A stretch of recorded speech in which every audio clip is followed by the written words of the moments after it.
ኮሎኔል ታሪኩ መሬት ያዝ ብሎ ጮኸብኝ። ሽጉጡን መዞ ቆሞ ነበር። በደረቴ ለጥ አልኩ። ትንሽ ቆይቶ 2 ቦምቦች ፈነዱ። ሸለቆ አስተጋባ። ምድርና ሰማይ የተደበላለቀ መሰለኝ። ከዚያ በኋላ ጸጥ አለ። ጥቂት ደቂቃዎች አለፉ። ቀደም ሲል አካባቢውን ለመቃኘት የሄዱት ወታደሮች በመተጋገዝ የቆሰሉ ሰዎች ተሸክመው መጡ። ኋላ እንደተረዳሁት የቆሰሉት ሰዎች ተቆርጠው የቀሩ የጠላት ወገኖች ነበሩ። 3ቱ ቀደም ሲል ሞተዋል። የተቀሩት 2 ሰዎች ክፉኛ ቆስለው ያጣጥራሉ። ሳያቸው ዘገነነኝ። ሰውነታቸው በቦምብ ተጨማልቋል። ለመጀመሪያ ጊዜ የጦርነት አሰቃቂና አስቀያሚ ገጽታ ታየኝ። ሆዴ ክፉኛ ታወከ።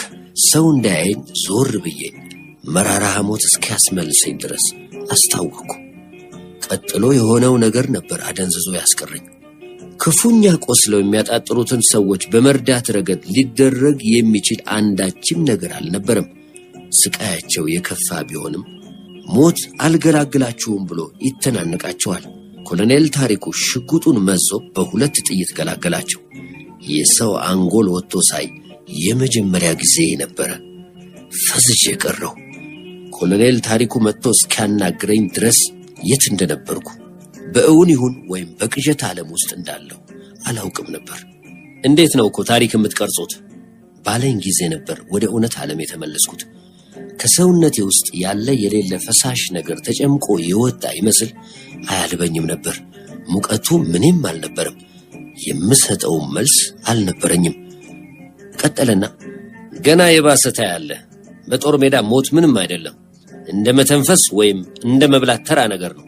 የጦርነት መልክ አስቀያሚ ነው። ቢሆንም ዳግመኛ እንደማታስታውቅ ተስፋ አለኝ ብሎ ሳቀብኝ። እንደዚያ ማድረግ ነበረብህ አልኩት። ምን?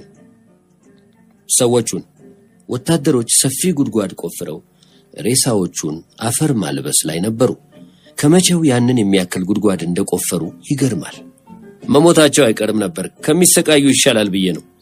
ሌላ ምክንያት ነበረኝ አለ። እንደምን ያለ? እንዳያቸው ሰውነታቸው ተቆራርጦ ነበር። ጎዶሎ ሰውነት ይዞ ከመኖር መሞት ይሻላል። እውነት ይሄን ታስባለህ? የለም፣ እኔ ኢትዮጵያን ነው ማስበው። አካላ ጎዶሎ የሆነች ኢትዮጵያን ማየት አልፈልግም እንዳለኝ ረዳቱ መጥቶ ወታደራዊ ሰላምታ ከሰጠው በኋላ የውሃ ሰዓት ደርሷል ጓድ ኮሎኔል ረሳ።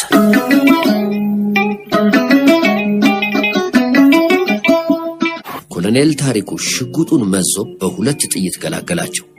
የሰው አንጎል ወጥቶ ሳይ የመጀመሪያ ጊዜ ነበረ። ፈዝዤ ቀረሁ።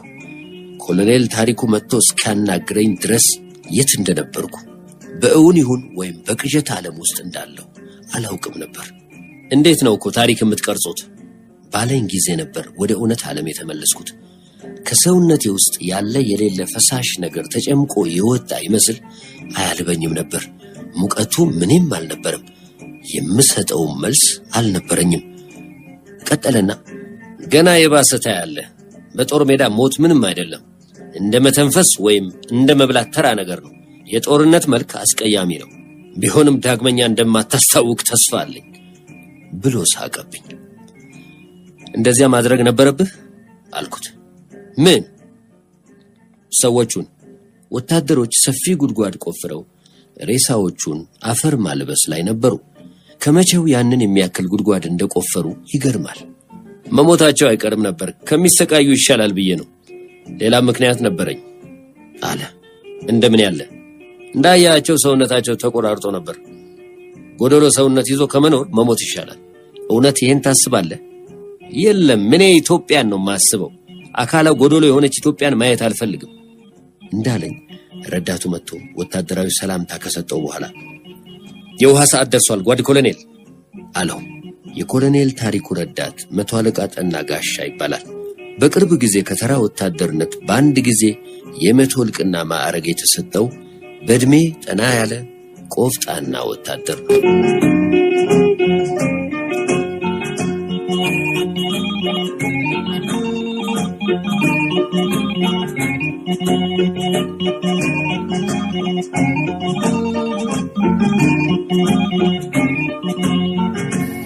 እጅህን አትስጥ፣ ጠላት ልብ ላይ ቁም፣ ማን ይፈራል ሞት የሚል ኃይለ ቃል ካፉ አይለይም።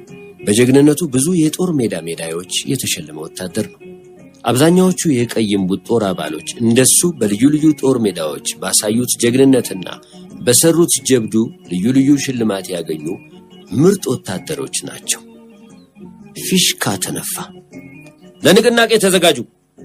ሁሉም በአንድ ጊዜ ተዘጋጀ። ኮዳ አውጣ። ሁሉም ኮዳውን አውጥቶ በእጁ ይዞ ቆመ። ኮዳ ወደ አፍ። ሁሉም ኮዳውን ወደ አፍ ይዞ ይጠብቅ ጀመር።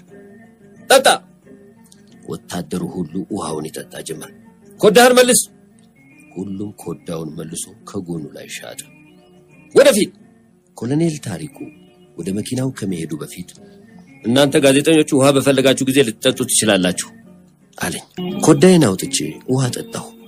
ሙቅ ነበር። ቀዝቃዛ ውሃ ባይኔ ዞረ። አንድ ጠርሙስ ቀዝቃዛ ውሃ ባገኝ የተጠየኩትን ዋጋ ከፍል ነበር። በ1700 ሰዓት ሰፈር ተመርጦ አዳር እዚያው እንዲሆን ተደረገ። 17ኛ ክፍለ ጦር የሰፈረበት ቦታ ነበር። ትልቁ ግራር ላይ እምባሶይራ የሚል ጽሑፍ ተለጥፎበታል።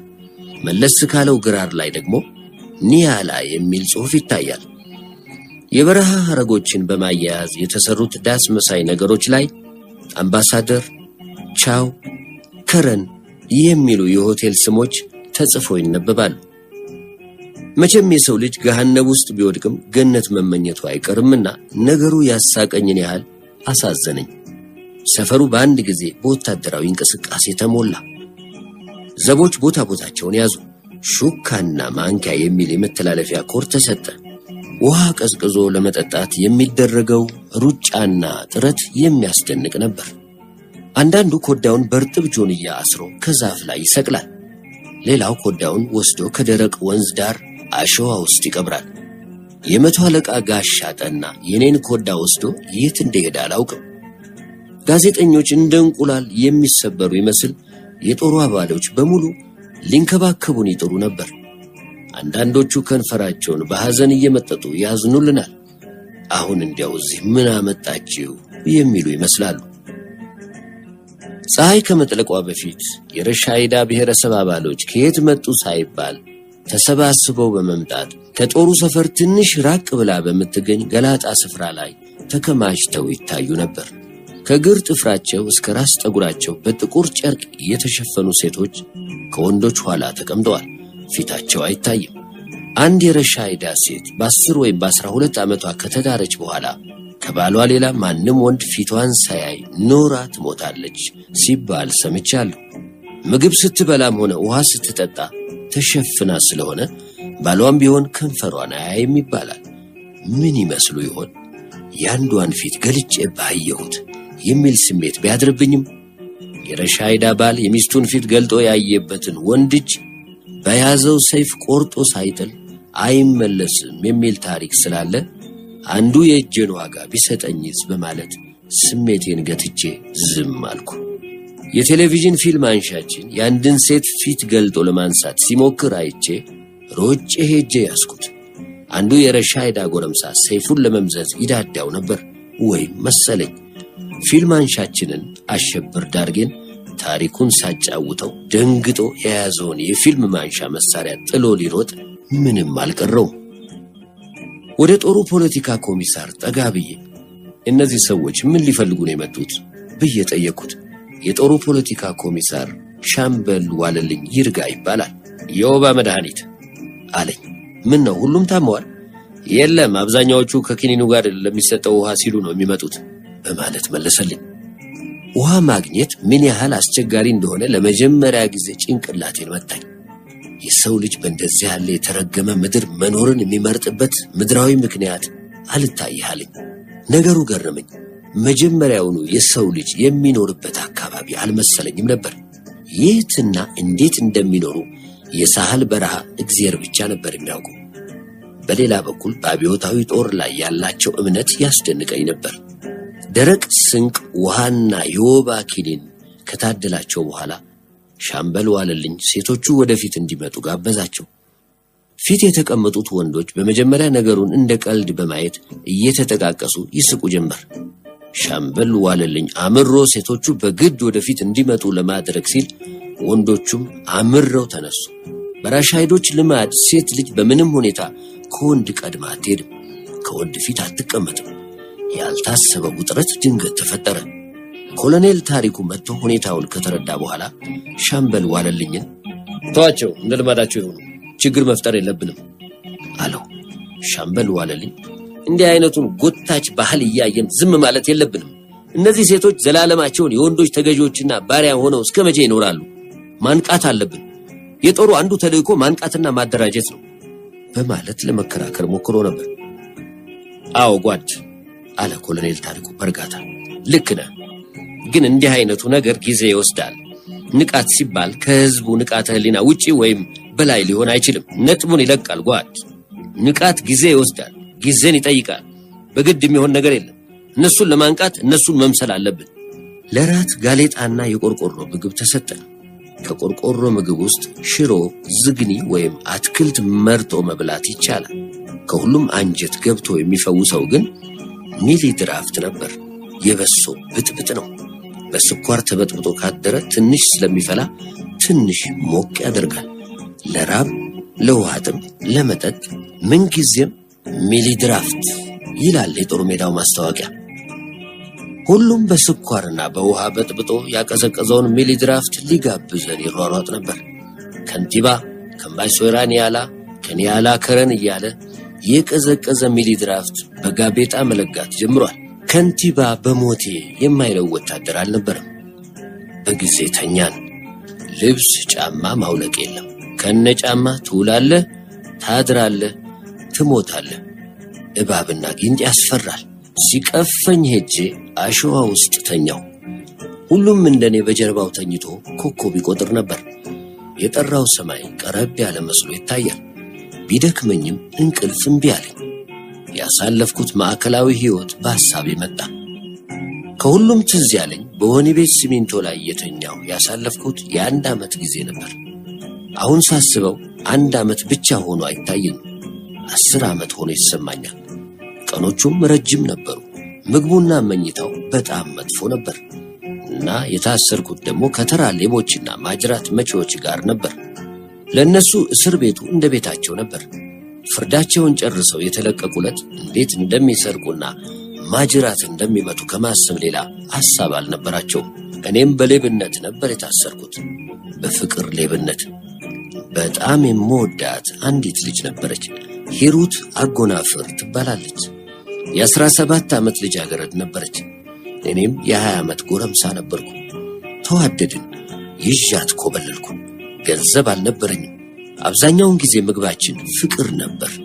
የ12ኛ መልቀቂያ ፈተና ለመውሰድ ስዘጋጅ ነበር ይዣት የኮበለልኩት። እሷ የ10ኛ ክፍል ተማሪ ነበረች። ከአንድ ወር በኋላ ታድነን ተያዝን። ቤተሰቦቿ ከመኳንንት ዘር ነበሩ። በተለይም እናቷ ከእቴጌ ጋር የቅርብ የሥጋ ዝምድና አላቸው ይባል ነበር። ልጅቷ በዘመድ ዛቻና በአባቷ ዱላ ብዛት ፍርድ ቤት ቀርባ ያለ ውዴቷ በግድ ያስኮበለልኳት መሆኔን በመሐላ መሰከረች። ለመከራከር አልቻልኩም። ጠጉሬን ተላጭቼ ወህኒ ቤት ወረድኩ። ለፍቅር የተከፈለ ክቡር ዋጋ ነበር። ገና ወደፊት ፍቅር የሚጠይቀኝ የበለጠ ዋጋ ይኖር ይሆን ብዬ አሰብኩ። በሮማን ሐለተ ወርቅ ቆርጬ ነበር። አሁን ግን እርግጠኛ አይደለሁም። ፊያሜታ ላይ ከቀይ ኮከብ ዘመቻ ጋር ድንገት ልቤ ውስጥ ገብታለች። ከሮሜ ጋር ላወዳድራት አልፈለኩም። ግን ብልህነቷ፣ ንጽህናዋ፣ ቀልድና ለሕይወት ያላት ፍቅር ለጊዜው አመዘነብኝ። ምናልባት የቅርብ ጉዳይ ይሆናል፣ አላውቅም። ጠፍቻለሁ። ምናልባት እንደ ድል ሆኖ በዚህ ጦር ሜዳ ራሴን ለአንዴና ለመጨረሻ ጊዜ አውቀው ወይም አገኘው ይሆናል፣ ወይም ለዘላለም እንደጠፋው ቀር ይሆናል። በሕይወት ከለውጥ በቀር ምን ቋሚ ነገር አለ? ምን አሰጋህ ብዬ አሸዋ ውስጥ ተገላበጥኩ። ምንም የሚያሰጋ ነገር በዚህ ዓለም የለም። ትኖራለህ ወይም ትሞታለህ። ስጋቱ ምንድን ነው? ሕይወት እንዳመጣጡ ከያዙት የሚያሰጋ ነገር የለም። እንቅልፍም ቢያለህ እንዴ አለኝ መቶ አለቃ ጋሻ ጠና። አጠገቤ ተኝቶ ነበር። ያለ ጣራ አይሆንልኝም መሰለኝ የኛ ጣራ ሰማይ፣ መኝታችን አፈር ነው። የትም እንቅልፍ ይወስደናል። ልምድ ይጠይቃል። ምን ነው አይለመድ? ይኸውና ከሰማይ በቀር ጣራ ሳላይ 8 ዓመት ሊሆነኝ ነው። ባለፉት 8 ዓመታት ጣራዬ የኦጋዴንና የባሌ ሰማዮች ነበሩ። አሁን ደግሞ የኤርትራ ሰማይ። እጅ አለመስጠት ነው፣ ልቡ ላይ መቆም። ማን ይፈራል ሞት? በውትድርና ነው አይኖርከው እድሜን ሙሉ። ሌላ ስራ አላውቅም። እንዋጋለን፣ እንገድላለን፣ እንሞታለን። የቁማር ኑሮ ነው የምንኖረው። እጅ አለመስጠት ነው ካለ በኋላ በውትድርና ስላሳለፈው ህይወት አንስቶ ያጫውተኝ ነበር። በ20 ዓመቱ ነበር ወታደር የሆነው። በትምህርቱ ጎበዝ ነበር። ወታደር ለመሆን የመረጠበትን ምክንያት አያውቅም። ምናልባት ዩኒፎርሙ ይሆናል የሳበው። እግረኛ ወታደር መሆን የመረጠበትን ምክንያት አያውቅም። የአየር ኃይል ወይም የባህር ኃይል ወይም የታንከኛ ወይም የመድፈኛ ብርጌድ አባል ለመሆን ይችል ነበር። ባይሆን ከጣራ ስር የሚተኛበት አልጋ ይኖረው ነበር። የእግረኛ ወታደር ህይወት የአህያ ህይወት ነው ይላል። ግን ከእግረኛ ወታደር ህይወት ተለይቶ መኖር አይፈልግም። የእግረኛ ወታደር ህይወት ትምህርት ቤቱም ህይወቱም ሆኖ ቆይቷል። የእግረኛ ወታደር ህይወት የአህያ ህይወት ነው ያለበትን ምክንያት አስረዳኝ። አንድ ወታደራዊ መሬት ያለ እግረኛ ወታደር ተጋድሎ አይያዝም። ከአየርና ከየብስ ምን በአውሮፕላንና በመድፍ ቢደበደብ ያለ እግረኛ ወታደር የሞት ሽረት ትግል፣ ሩጫ፣ ላብና ደም፣ ስቃይና ሞት አይሆንም። በመጨረሻ የሚዋጉት ሰዎች ናቸው። ጦርነትን የሚዋጉት አውሬዎች ወይም አማልክት አይደሉም፣ ሰዎች ናቸው። እግረኛ ወታደሮች ናቸው። እንደ ማንኛውም ሰው ለመኖር፣ ለማግባት፣ ለመሳቅና ለመጫወት የሚፈልጉ ሰዎች ናቸው። እግረኛ ወታደር ነው በመጨረሻ ሳንጃውን ወድሮ ጠላትን የሚያጠቃው፣ ለሞት ወይም ለመግደል የሚሮጠው፣ ወደ ጠላት ወረዳ በደረቱ እየተሳበ የሚሄደው፣ ላቡን የሚያንቆራቁረው፣ ደሙን የሚያፈሰው። ታሪክ ያስታውሰው ይሆን? የለም። አዎ ታሪክ ይጻፋል። ግን የሚጻፈው ታሪክ ምናልባት የሚያስታውሰው ነገር ቢኖር የጊዜውን ታክቲክና ስትራቴጂ፣ ከዚያም ግፋ ቢል የአዛዥ መኮንኑን ትርታ ይሆናል። ታሪክ ጨካኝ ነው። የመቶ አለቃ ጋሻ ጠና ማን ነበር? የታሪክ ነገር ጉዳዩም አይደለም፣ ስም ነበር በቃ። በጦር ሜዳ ምንም ነገር እውን መስሎ አይታይም። እውን ሆኖ የሚታየው ቁጥር ብቻ ነው። ይህን ያህል ሰው ሞተ፣ ቆሰለ፣ ተማረከ፣ ጠፋ። በቃ የተያዘውን ወረዳ ማጠናከር፣ በተረፈው ቁጥር ላይ ተመስርቶ ለነገ ውጊያ እቅድ ማውጣት፣ ማጥቃት፣ ማፈግፈግ። ይኸው ነው የእግረኛ ወታደር ህይወት አለኝ በመጨረሻ። በፈቃዱ ራሱን ለቀይ እምቡጥ ጦር ተልእኮ ለምን እንዳዘጋጀ ሊያስረዳኝ አልቻለም። ለታሪክ ብሎ አልነበረም። አሁን ጋሻ ጠናን ማን ያስታውሳል የሚል ነበር መልሱ። ወይም ሹመትና ሽልማት ፈልጎ አልነበረም። ጋሻ ጠና የዕለት ጉርሱንና የዓመት ልብሱን ካገኘና ጤና ከሆነ ስለ ኑሮ የሚያስብና የሚጨነቅ ሰው አይደለም። ሞትን ፈልጎ አልነበረም። እንደ ማንኛውም ሰው ህይወትን ይወዳል። ወይም ለአገሩ ክብርና ለአብዮቱ መሳካት ከሌሎች ይበልጥ ተቆርቋሪና አሳቢ ሆኖ አልነበረም።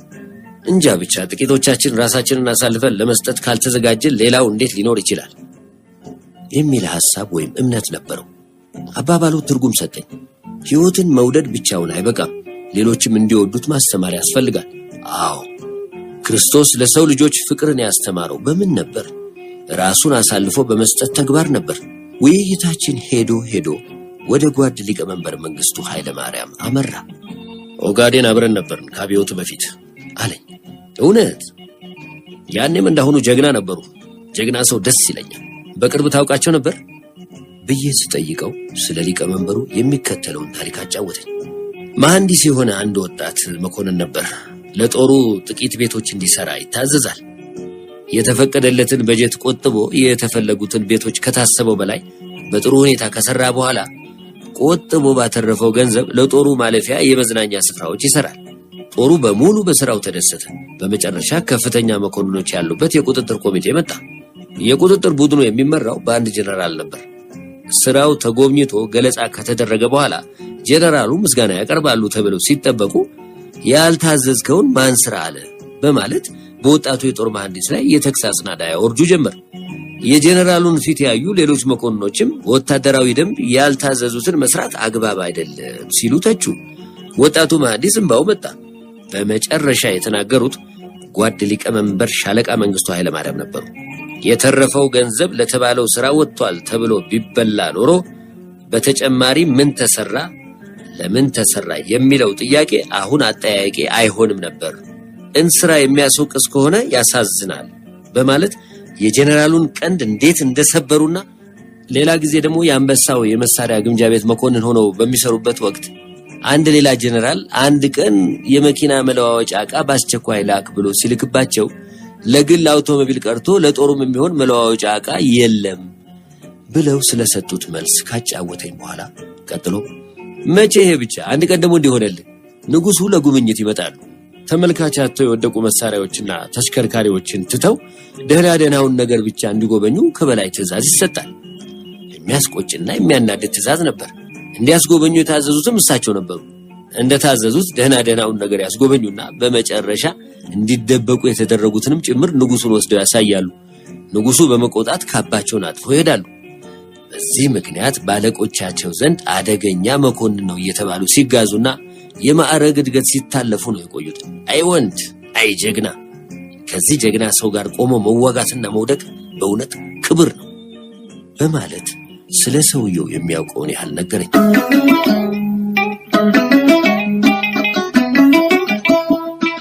በዓሉ ግርማ ጽፎት ፍቃዱ ተክለማርያም ተረከው። ኦሮማይ። እንደምንም እንቅልፍ አሸለበኝ። አይኔን ስከፍት ከንጋቱ 11 ሰዓት ሆኖ ነበር። የመቶ አለቃ ጋሻ ጠና ባይቀሰቅሰኝ ኖሮ በጦር ሜዳም የጠዋት እንቅልፍ አሸንፎኝ እዚያው ቀር ነበር። ጦሩ ለመነቃነቅ ተዘጋጅቷል። ፍሬው ዘሪሁን መጥቶ ማታ ጉድ ልንሆንልህ ነበር አለኝ። ምን ሆናችሁ? እኔና አሸብር ማታ ሜዳ ወጥተን ስንመለስ ዘቡ ቁም አተማነ ሲል ጉድ ፈላል። ሁለታችንም ደንግጠን ነው መሰለኝ የይለፍ ቃሉ ተረሳ። አሸብር አስታውሶ አረ በፈጠረ ሹኮች ነን ባይለው ኖሮ ይጨርሰን ነበር። ሳኩና ከንቲባ ነኝ አትለውም ኖሯል አልኩት። ነገሩ በጦሩ ዘንድ ተሰምቶ ኖሮ ጋዜጠኞች መባላችን ቀርቶ ሹኮች እየተባል መሳቂያ ሆነን ነበር። ኮሎኔል ታሪኩ ነበር መጥቶ በመጀመሪያ ሹኮች እንደምን አደራችሁ ያለን። ጦር ሜዳ ይስማማሃል ልበል አልኩት። እንዴት ደልቶ ያደርክ ትመስላለህ። ፊቱ ያበራ ነበር። ሰብዕናውም ተለውጧል። ጥሩ ፈገግታ ከፊቱ ላይ ይታያል። ክላሽን የጨበጠው እጁ ስራ ይዟል። እርምጃውም ቅልጥፍና የተሞላበት ነበር። ወታደር ነፍስ የሚዘራው ስራው ላይ ነው አለኝ። ሹኮችም ከእንግዲህ ነፍስ ይዘራሉ ታያለህ አልኩት። ምን እንደምሸትና ምን እንደምመስል ካሁኑ ጠፍቶኛል። ምን እንደምሸት አላውቅም። ምቾትና ህልውና ትርጉም አልነበራቸውም። እውን ሆኖ የሚታይ ነገር ቢኖር ከፍታ ነጥብ 1702 ብቻ ነበር እና እያንዳንዱ ሰው ወደ መጨረሻ ገቡ ወደ ተወሰነለት ጥሪ ይፈጥን ነበር። በፍጥነት ነበር የምንጓዘው። አንዴ ብቻ ነበር ለውሃ የቆም ነው። የሞቀ ውሃ እየተስማማኝ ሄዷል። ወታደሩ በዚህ በረሃ ከቀዝቃዛ ይልቅ ትንሽ ሞቅ ያለ ውሃ ነው ጥም የሚቆርጠው ሲለኝ ይገርመኝ ነበር። ነገሩ እውነት ሆኖ አግኝቼዋለሁ። ፀሐይ ከመጥለቋ በፊት እንደገሰገስን ሄደን የ17ኛ ክፍለ ጦር መሰብሰቢያ ወረዳ ከሆነው ከከፍተኛ ነጥብ 492 ደረስን። የ17ኛ ክፍለ ጦር አባሎች በሆታና በጭብጨባ ደማቅ የሆነ አቀባበል አደረጉልን። እጅግ የሚያስደስት አቀባበል ነበር።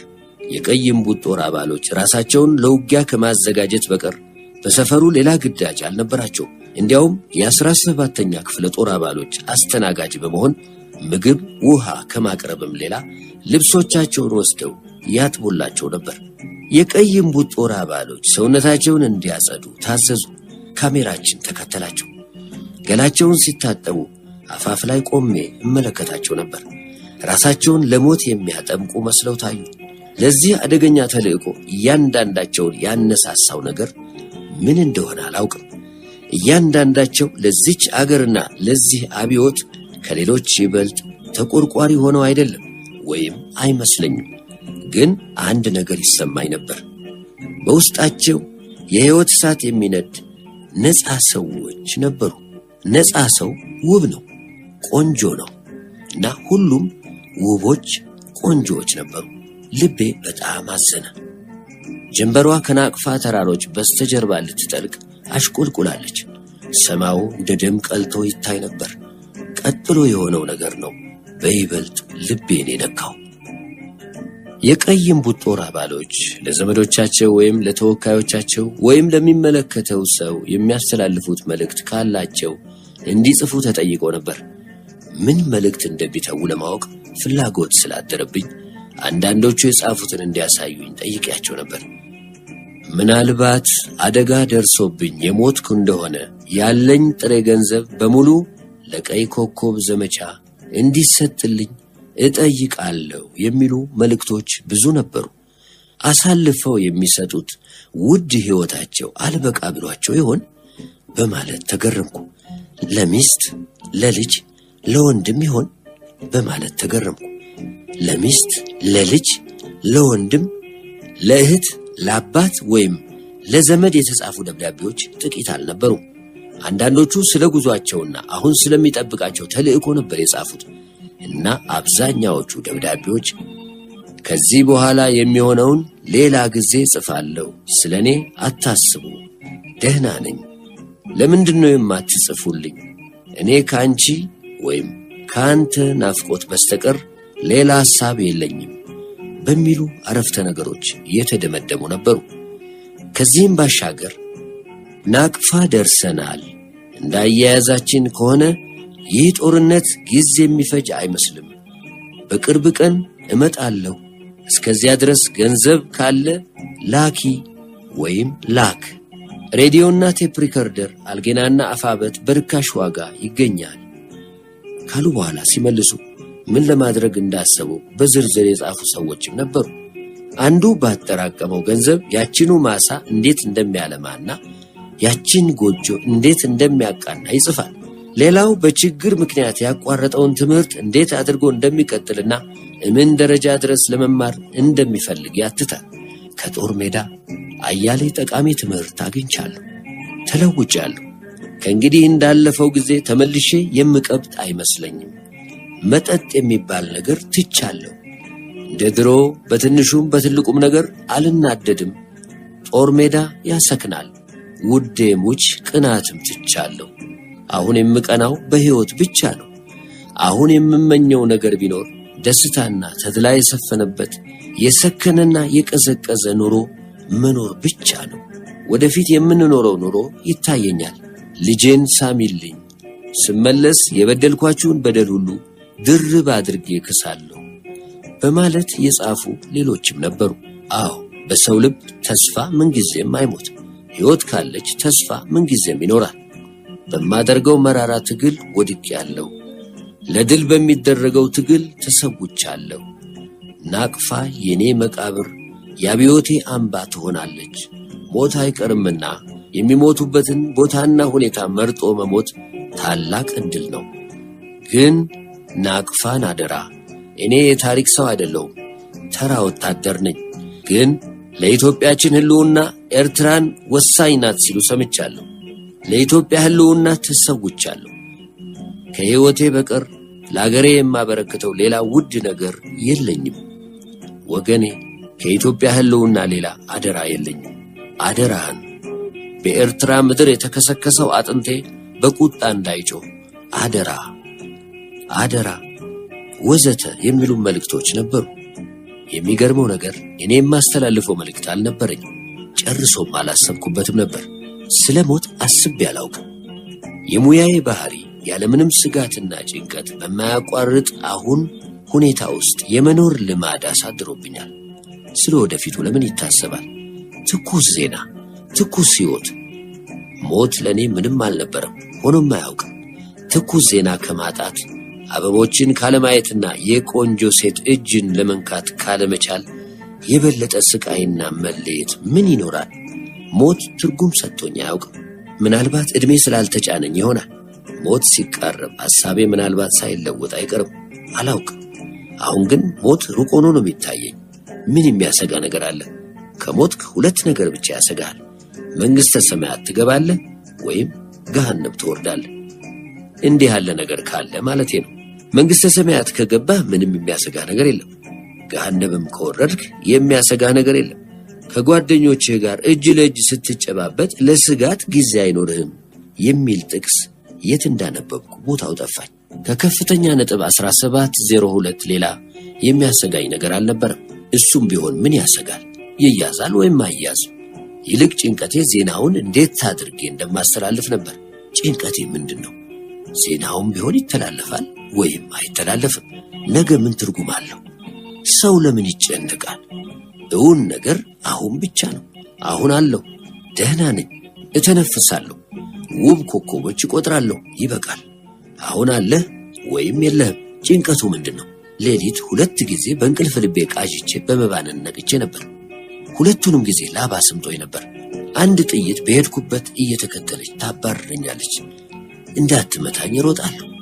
ላመልጣት አልችልም። ትደርስብኛለች። ገደል አፋፍ ላይ ደርሳለሁ። መሄጃ የለኝም እና ጥይቷ እየተወረወረች ትመጣብኛለች። ባንኜ ነቃለሁ። በሁለተኛ ጊዜ ደግሞ ከፍታ ነጥብ 1702 ላይ ይወጣን ይመስለኛል። ጠላት የለም። ተራራው እንደ ሰው ልብ ሲመታ ይሰማኛል። ቆይቶ የተራራው ትርታ አደንጓሪ ይሆናል። ልቤ አብሮ ይሸበራል። ነፍሴ ተጨንቃለች። ተራራው ተጠምዶ እንደቆየ ቦምብ ድንገት ይፈነዳል። ዓለም ይደበላልቃል። ምጽአት ይሆናል። ጠርብ ድንጋዮች ሰማዩን ያለብሱታል። እንደገና እያላበኝ ነቃለሁ። ልክ በ10 ሰዓት ከመሰብሰቢያ ወረዳችን ከከፍታ ነጥብ 492 ተነቃነቅን። ቲክሲ ላይ ቶሎ ይነጋል። ሮራ ጸሊም ላይ የንጋት ፀሐይ በሙሉ ድምቀቷና ውበቷ ስትወጣ ማየት እጅግ ያስደንቃል። ተፈጥሮ ውብ የንጋት ትርኢት የምታሳይበት ቦታ ነው። ለመጀመሪያ ጊዜ ከፍታ ነጥብ 1702ን ከሩቅ አየሁ። የአካባቢው ትልቁ ተራራ ባይሆንም ከሌሎቹ ይልቅ ግርማ ሞገስ ተጎናጽፎ ታየኝ። ቀጥ ብሎ ከምድር ወደ ሰማይ የተወረወረ ሹል ተራራ ነው። የመቶ አለቃ ጋሻ ጠና ነበር ተራራውን ያመለከተኝ። የቀይ እምቡጥ ጦር አባሎች በሙሉ አንጋጠው ተራራውን በአድናቆት ይመለከቱ ነበር። ፊታቸው ያበራል። ያውና የመጨረሻ ግባቸው። የልባቸውን ትርታ የሰማው መሰለኝ። እንደ እውነቱ ከሆነ ግን የራሴን የልብ ትርታ ነበር የማዳምጠው። ኮሎኔል ታሪኩ ወደ እኔ ሲመጣ አየሁት። አረማመዱ ሁሉ ፈጣንና ቀልጣፋ ሆኗል። አዲስ ዩኒፎርም ለብሷል። ተርብ መስሏል። ዛሬ አምሮብሃል አልኩት። የክት ልብሴን ነው ብሎኝ ከሩቅ የሚታየውን ተራራ በዓይኖቹ ሲቃኝ ከቆየ በኋላ ቆንጆ ተራራ ነው። መቃብሬ እዚያ ላይ ቢሆን አይከፋኝም። ለሰማይ ቅርብ ነው አይመስልህም አለኝ። እኔ ስለ መቃብሬ አዲስ አበባን ነው የምመርጠው። ብዙ አበባዎች ያሉበት ቦታ ይሻለኛል። እኛ ይሄን ተራራ መርጠናል። የሚሞትበትን ቦታ ማንም ሊመርጥ አይችልም፣ ጀግኖችም ቢሆኑ አልኩት። ደርሰናል እንግዲህ ብሎኝ ጦሩን ተከትለን ወደ ውጊያ ወረዳው እንዴት እንደምንሄድ አስረዳኝ። ከጦሩ ኋላ መሆን ነበረብን። የሕክምና ጓድ ኃላፊ የሆነ አንድ የ10 አለቃ በባልደረባነት ተሰጠን። ማንኛውንም መመሪያና ትዕዛዝ መቀበልም ያለብን ከሱ ነበር። ወደ ከፍተኛ ነጥብ 1702 የሚወስደው መጠጊያ መንገድ ሁሉ በፈንጅ ታጥሯል እና ከፍተኛ ጥንቃቄ ማድረግ ያስፈልጋል። አለዚያ በፈንጂ ድንገት ወደ ሰማይ ጉነን እንደምንቀር የታወቀ ነገር ነበር። አይዞ ስለኛ አታስብ አልኩት። እንድትሞቱ አልፈልግም። የወሬ ስንቅ ይዛችሁ ብትመለሱ ይሻላል። ንገሬን ታሪኩ፣ በሞቴ ስለ ሞት አስበህ ታውቃለህ አልኩት። ከብረት ቆቡ ውስጥ ወጥቶ የተንጠለጠለውን ረጅም ጠጉሩን መዞ እየገመደ ወታደር በጦር ሜዳ ስለ ሞት አያስብም። እንዴት? የቀበሮ ጉድጓድ ስንቆፍርና በደረት ስንሳብ ስንፏቀቅ፣ በቀበሮ ጉድጓዳችን ውስጥ ሆነን ሲያልበንና ስንሰጋ፣ ስናጠቃና ስናፈገፍግ ስለ ሞት ለማሰብ ጊዜ የለንም። እንዴት ልበልህ? ጠላት ነው ሁልጊዜ የሚሞተው፣ አንተ አይደለም ካለ በኋላ በሐሳብ ተውጦ ቆየና ይልቅ ሕይወት ነው የሚያሳስበው፣ ሞት አይደለም ብሎ የእጅ ሰዓቱን ተመለከተና ውጊያው የሚጀመርበት ጊዜ ተቃርቧል፣ አደራችሁን ተጠንቀቁ፣ ቻው፣ ከፍታ ነጥብ 1702 ላይ እንገናኛለን በማለት በጣቶቹ የድል ምልክት አሳየኝና ትንሽ ከሄደ በኋላ ተመልሶ መጣ። አተኩሮ ተመለከተኝ። አንድ ነገር ሊነግረኝ ነው ብዬ ስጠብቅ ሐሳቡን ለወጠና ምንም ሳይለኝ ዝም ብሎ ተመልሶ ሄደ። ምን ሊነግረኝ ፈልጎ ይሆን? ሆዴን ቆረጠኝ።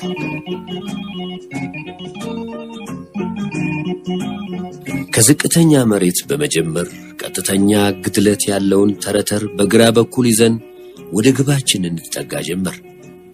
አካሄዳችን ስንዝር በስንዝር ነበር። ጊዜ ራሱ ድንገት ቀጥ ብሎ የቀረ መሰለኝ። ተራራው፣ ተረተሩ፣ ሸለቆውና ግድለቱ እንደ መቃብር ጸጥ ብሏል። የዓለም ልብ ትርታ ድንገት ቀጥ ብሎ ሕይወት ለዘላለም አሸልባ የቀረች ያህል ሆኖ ነበር የሚሰማው። የሰፈነው ጸጥታ ከባድ ውጥረትና ጭንቀት ሰው ላይ ያሳድራል፣ ስጋት ይፈጥራል፣ ያስጨንቃል። የ17ኛ ክፍለ ጦር አካል የሆኑት 19ኛና 11ኛ ብርጌዶች ስርጡን ይዘው ከቀይምቡጥ ሻለቃ ጦር ግራና ቀኝ ተሰልፈዋል። ሁለቱም ብርጌዶች ቀደም ብለው በውጊያ ወረዳው በመገኘት መሽገዋል። ሁሉም ከቀበሮ ጉድጓዳቸው ውስጥ ሆነው ይታያሉ። ሙቀቱ አይጣል 38 ዲግሪ ሴንቲግሬድ ደርሷል። ኮሎኔል ታሪኩ የተናገረው ሐቅ በመጠኑም ቢሆን ተከሰተልኝ።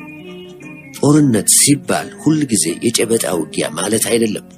በአብዛኛው ከቀበሮ ጉድጓድ ውስጥ ሆኖ የጠላትን ተኩስ ውርጅብኝ እያዳመጡ ላብ የመድፈቅ፣ በስጋት የመጨነቅ፣ በደረት እንደ ድመት የመሳብ፣ የመንፏቀቅ፣ ወሳኝ ሰዓት ስትደርስ የማጥቃት፣ ቦታ የመያዝ ካልሆነም የማፈግፈግ ተግባር ነው። ጦርነት እንደ ዳማ ጨዋታ ነው። ግራና ቀኝ ጎንህንና ጀርባህን እየጠበክና የጠላትን ደካማ ጎን እያየህ እንደ ሁኔታው ታጠቃለህ ወይም ታፈገፍጋለህ። የጠላት ተኩስና ኃይል ከበረታብህ ታፈገፍጋለህ። ከተከበብክና መውጫ ካጣ እጅህን ትሰጣለህ። የጦርነት ጨዋታ ደንብ እንዲሁ ቢሆንም አብዛኛውን ጊዜ ደንቡ በተግባር አይውልም። የጠላት ተኩስ ምን ቢበዛ፣ ኃይሉ ምን ቢጠናከርና ከበባው ምን ፍጹም ቢሆን ሰዎች አብዛኛውን ጊዜ እስከ መጨረሻው ሰው ድረስ ይዋጋሉ። በጦር ሜዳ ሎጂክ አይሰራም። የተረፉት ጀግኖች ይሆናሉ፣ የሞቱትስ ክብር ለሙታን። በእውነት ጦርነት አስቀያሚ ነው፣ ያስጠላል። ግን የሰው ልጅ ያለ ጦርነት የኖረበት ጊዜ የለም። የሰው ልጅ ታሪክ የጦርነት ታሪክ ነው። የሰው ልጅ ያለ ጦርነት የሚኖርበት ጊዜ ይመጣ ይሆን? ምኞት ነው። የጦርነትን ጥፋት በሰው ልጆች ላይ የሚጋብዙ ሰይጣናዊ ኃይሎች እስካሉ ድረስ ምን ተስፋ ይኖራል? በየተራራውና በየተረተሩ ሰፍኖ የቆየው ከባድ ጸጥታ ድንገት ተናግቶ ምድር ቀውጢ በመሆን መድፎች ያጓሩ፣ የስታሊን ኦርጋኖች ተራራውንና ተረተሩን ያናግሩ፣ መትረየሶች ይንፈቀፈቁ፣ ክላሽኖች በየጎራው ይንጣጡ ጀመር። በአንድ ጊዜ ድብልቅልቁ ወጣ። አየሩ በፈንጅ ጢስና በጥይት ባሩድ ሽታ ተበክሏል። ተዋጊ አውሮፕላኖች እንደ ቀስት ከሰማይ ወደ መሬት እየተወረወሩ አስበርጋጊና አስፈሪ ድምፅ ሲያሰሙ ከቆዩ በኋላ ከፍታ ነጥብ 1702 ካርታ ቁጥር 5044 ላይ የቦምብ ዝናብ ያዘንቡ ጀመር። የወገን ከባድ መሳሪያ ከግራና ከቀኝ ያለማቋረጥ ያጓራል።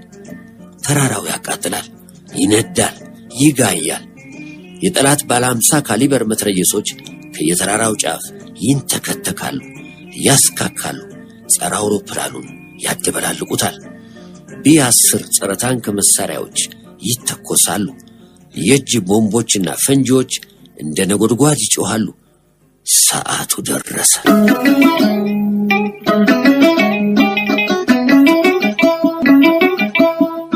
ባልደረባችን የ10 አለቃ ዳምጤ መሳሪያዎቹን በድምፅ እየለየ ያመለክተኝ ነበር።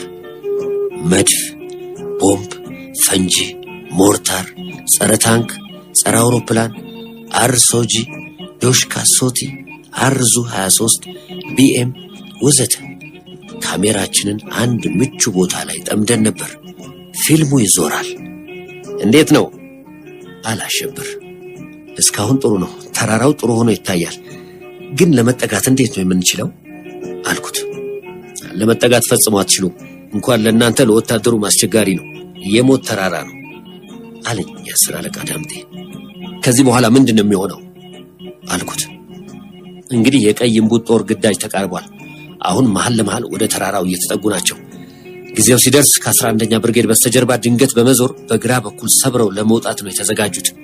በዚያ በኩል ግድለቱ ቀጥተኛ ስለሆነ አስቸጋሪ አይሆንባቸውም ወይ የተመረጠውን በዚህ ምክንያት ነው። እንዴት? ለምን? በዚያ በኩል ይመጡብናል ብለው አያስቡም ተብሎ ስለታሰበ ነው። እስኪ ተስፋ እናድርግ።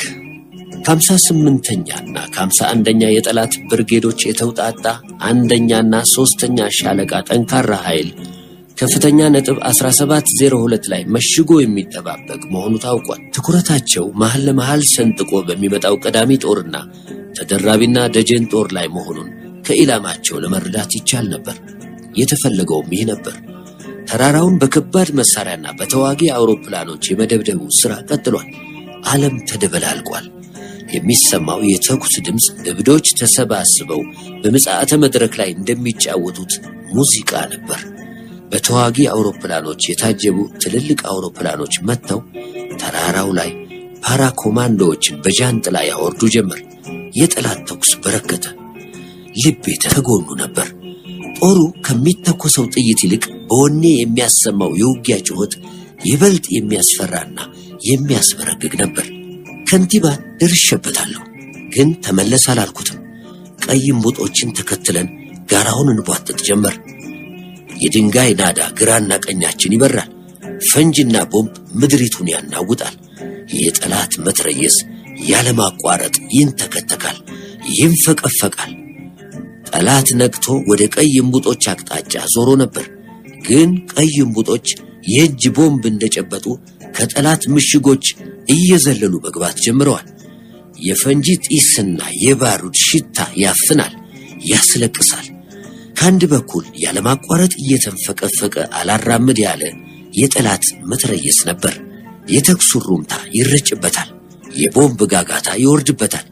ግን መትረየሱ ላንቃውን አይዘጋም። መረማመጃ በር ዘግቶ ዝም ብሎ ይንጣጣል።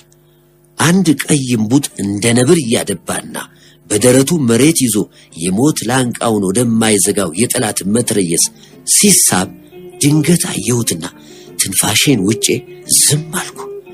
ከንቲባም እንዲሁ አይቶት ኖሮ ቀጥሎ የሚሆነውን ነገር በውል ለማየት ጓጉቶ ሳይሆን አይቀርም አንገቱን ቀና አደረገ።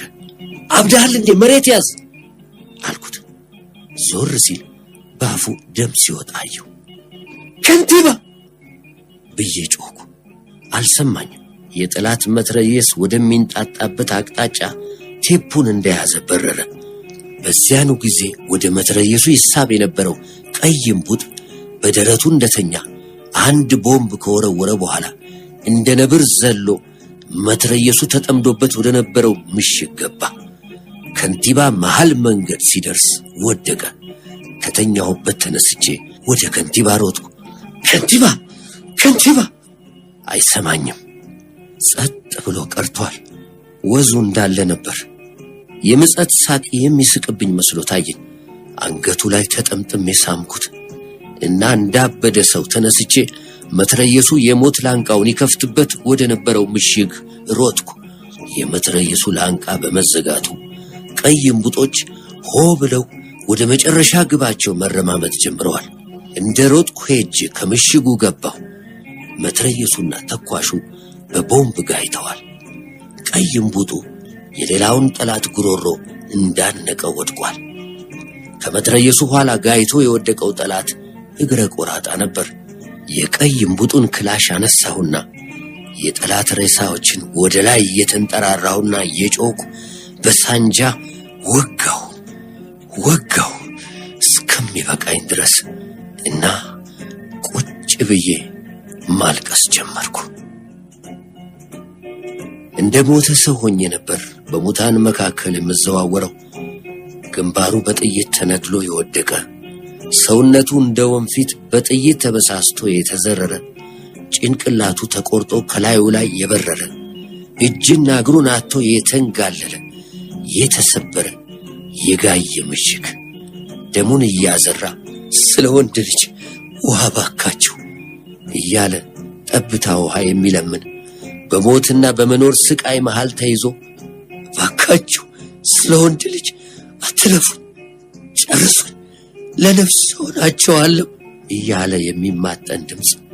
እዚህም እዚያም ሰውነታቸው በታላቅ ፍርሃት የሚርበደበድ አንገታቸውን የደፉ ምርኮኞች በገሃነብ አዳራሽ ውስጥ እንደ መዘዋወር ነበር። የጠላት ወገን የሞተው ሞቶ፣ የቆሰለው ቆስሎ፣ የተማረከው ተማርኮ፣ የተቀረው ትጥቁን እንዳለ ጥሎ ፈርጥጧል። ካሜራችን ወዲህና ወዲያ ይሮጥ ነበር። ከፍተኛ ነጥብ 1702 በቀይ እምቡጥ ቁጥጥር ስር ቢውልም አልፎ አልፎ ተኩስ ይሰማል። ስለ ታሪክ ምንም ደንታ አልነበረኝ። የሰው ልጅ ስቃይ ታሪክ ምን ይሆናል? ታሪክነቱ ምኑ ላይ ነው? ጭንቅላቴ ዝም ብሎ ይዋኝ ነበር። ጥላቻ ብቻ ነበር ልቤን የሞላው እና ቀይ እምቡጦች ለምርኮኞች ደረቅ ራሽንና ውሃ ሲሰጡ፣ የቆሰለውን ሲያክሙና አይዞህ እያሉ ሲያጽናኑ ተመልክቼ በንዴትና በጥላቻ እነዚህን የታሪክ ድቃላዎች ለምን አትሏቸው በማለት ጮኩባቸው። ትዕዛዜን የሚቀበል ወይም የሚሰማኝ ሰው አልነበረም። ያበድኩ መስያቸው ሳይሆን አይቀርም። ሁሉም በመገረም ዝም ብለው ይመለከቱኝ ነበር። ምን ታዩኛላችሁ ጅሎች? እውነቴን ነው።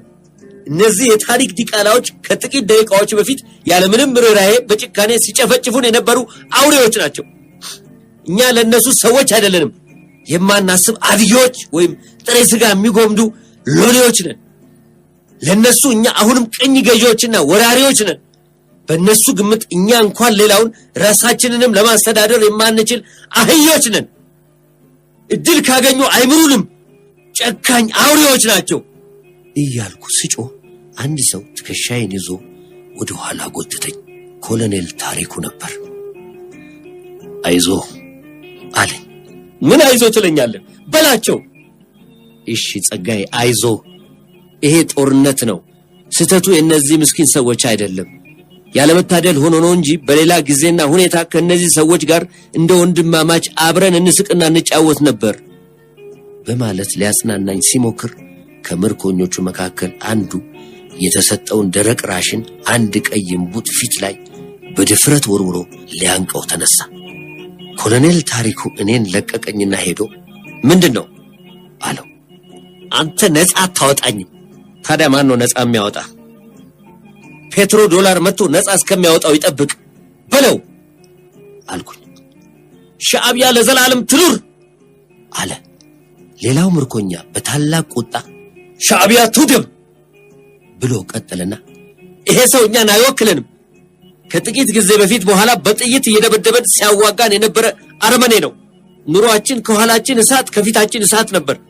አሁን ነፃ ወጥተናል ወንድሞቼ፣ ነፃ ወጥተናል አለና እንባውን ዱብ ዱብ አደረገ። ኮሎኔል ታሪኩ ወደ ደንፊው ምርኮኛ መለስ ብሎ ይሄን ሰው ፈትሸው በማለት የመቶ አለቃ ጋሻ ጠናን አዘዘው። ጋሻ ጠና እንደታዘዘው ምርኮኛውን ሊፈትሽ ጠጋ ሲለው መሳሪያውን ለመቀማት ይታገለው ጀመር። ኮሎኔል ታሪኩ ራመድ ብሎ በግራ እጁ አንቆ ያዘውና አትሞትም፣ ይህቺ ምድር ከወንበዴዎች ነፃ መውጣቷን ሳታይ አትሞትም፣ ውሰዱቴን ወስላታ አለ። ወንበዴው አልተበገረም። ኮሎኔል ታሪኩን ፊቱ ላይ ተፋበት። ታሪኩ አልተናደደም። ለጥቂት ሴኮንዶች ዝም ብሎ ተመለከተው። በግራ እጁ ወደሱ ሳብ አደረገውና ግንባሩ ላይ ሳመው እና ሽጉጡን መዞ እዚያው ግንባሩ ላይ በአንድ ጥይት ነድሎ ጣለው። ሌሎቹን ምርኮኞች ብርክ ያዛቸው። መቆም ስላቃታቸው ወደቁ። ከፊቴ ወሰዷቸው አለ ኮሎኔል ታሪኩ። ተመቶ የወደቀው ወንበዴ የጓድ መሪ ነበር። ኪሱ ሲፈተሽ አንድ ቁራጭ ወረቀት ተገኘች። አጭር መመሪያ ተጽፎበታል። መመሪያው አስመራ በአስቸኳይ ሄደ ለስዕላይ በራሄ ሪፖርት አድርግ፣ ፓራዲዞ ቡና ቤት ታገኘዋለህ እና ኦሮማይ የሚለውን ኮድ አስታውስ ይላል። ኮዱ በመመሪያው ላይ አልተገለጸም። ብዙ ገንዘብ በኪሱ ይዞ ነበር። ኦሮማይ ኦሮማይ የሚለው ቃል ጭንቅላቴን መታኝ። ኮሎኔል በትሩ ተሰማ ስለ ኦሮማይ የጠየቀኝ ጥያቄ ትዝ አለኝ። የሰውየው መገደል ቢጸጽተኝም ምንም ማድረግ አልተቻለም። ሞቱን የፈለገበት ምክንያት አሁን ገባኝ እና ሬሳውን ረገምኩ። ቢሆንም የስዕላይ በራሄን ማንነት በማወቄ ደስ አለኝ። ስዕላይ በራሄ እጉያችን ውስጥ ገረመኝ። የኮሎኔል በትሩ ጥርጣሬ አስደነቀኝ። አሮጌ ቀበሮ ብዙ ቀይ እምቡጦች ብናጣም ድሉ የኛ ሆኗል። ከንቲባ አንዱ ቀይ እምቡጥ ነበር። የከንቲባን ሞት መቀበል ወይም ማመን አልቻልኩም። በቅርብ የሚያውቁትና የሚወዱት ሰው ሲሞት ማመን ያስቸግራል። ትዝታው አይሞትም። በዚያን ዕለት 900 የጠላት ሬሳ ተቆጠረ። በቦምብ ከጋዩት ሌላ አያሌ መሳሪያዎች በወገን ጦር እጅ ገቡ። የቀይ እምቡጥ ዘመቻ አርማ ከከፍታ ነጥብ 1702 ላይ ሲተከል የነበረው ስሜት እጅግ አድርጎ ልብ የሚነካ ነበር። ለወደቁት የቀይ እምቡጥ ጀግኖች እሩምታ ተተኮሰ። የህሊና ጸሎትም ተደረገላቸው። ሁሉም የሞቱት የጀግና ሞት ነበር። አብዛኛዎቹ የሞቱት የእጅ ቦምብ እንደጨበጡ ጠላት ምሽግ ውስጥ ዘሎ በመግባት ነበር። ብቻውን የወደቀ አንድም የቀይ እምቡጥ ጀግና አላየሁም። የጠላት አንገት አንቀው የወደቁ ብቻ ነበሩ። ጓዶቻቸው ወደፊት እንዲራመዱ መስዋዕት የሆኑ ነበሩ። ኮሎኔል ታሪኩ ለቀይ እምቡጥ ዘመቻ አርማ ወታደራዊ ሰላምታ በሚሰጥበት ጊዜ እንባው ጉንጮቹን አቋርጦ ጫካ ከመሰለው ጢም ውስጥ ገብቶ ሲጠፋ ይታይ ነበር። ጀንበሯ አቆልቁላለች። ሮራ ጸሊም ጠቁሯል። ሰማዩ በሺህ ቀለማት አሸብርቆ ቀልቷል። አድሆባ ሸለቆ ላይ ፀሐይ ስትጠልቅ ማየት ሌላው የተፈጥሮ ትንግርትና ተአምር ነበር። ይገርማል። የሰው ልጅ የመኖር ናፍቆት እንዲያድርበት ተፈጥሮ ዘላለም እንደጋበዘችው ትኖራለች። የተረፍነው ጥሪዋን ተቀብለን በደም የያዝነውን የውጊያ ወረዳ ማጠናከር ጀምረን ነበር። ስራው ብዙ ጥረት አልጠየቀም። ተጠናክሮ የቆየውን የጠላት ምሽግ በይበልጥ የማጠናከር ስራ ነበር። ቲክሲ ወደሚገኘው የወገን ማዘዣ ነጥብ ተመልሼ እዚያ እንዳድር ኮሎኔል ታሪኩ ጠይቆኝ ነበር። ግን ሐሳቡን አልተቀበልኩትም። ለምንድን ነው እንዳንዳንዳችሁ ማትቆጥረኝ በማለት ይሁን አንዳችን ነህ በማለት ተወኝ። እንኳን ደስ ያለ አልኩት። አስደናቂ ድል ነው። ግን ድሉ የቀይ እምቡጦች ብቻ አይደለም፣ ከጥሩ ቅንብርና ዕቅድ የተገኘ የጋራ ድል ነው አለኝ። ልክ ነበር። አሁን ሳስበው ዕቅዱና ቅንብሩ በጣም የሚያስደንቅና የሚያስመሰግን ነበር። ቀጠለና ግን አሁን አንድ ችግር ይታየኛል አለኝ። ምን?